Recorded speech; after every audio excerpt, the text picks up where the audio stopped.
Баршаңызға сәлем достар, арнама қош келдіңіздер. Бүгін мен сіздерге үй жағдайында керемет маска жасап көрсетемін. Бұл масканы бетіңіздегі сепкілдерге, қара дақтарға өте керемет пайдасы тиетін болады. Және де аптасына 3 рет қолдансаңыздар, 10-15 күн қайталасаңыздар, керемет нәтижесін беретін болады. Өте жұп-жұмсақ маска.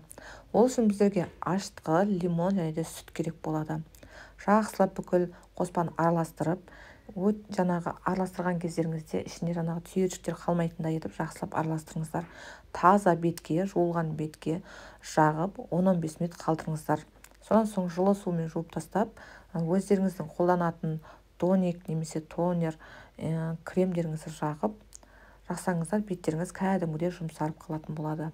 Нәтижесін 10-15 күнде көретін боласыздар. Өзім бұны пайдаланып жатырмын. Қалағаныңызша көп қоссаңыздар да болады.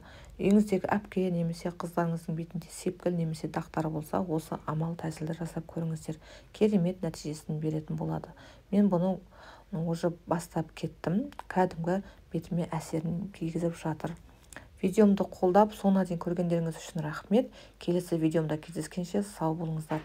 Міндетті түрде осы масканы қолданып көріңіздер. Нәтижесімен менімен бөліссеңіздер.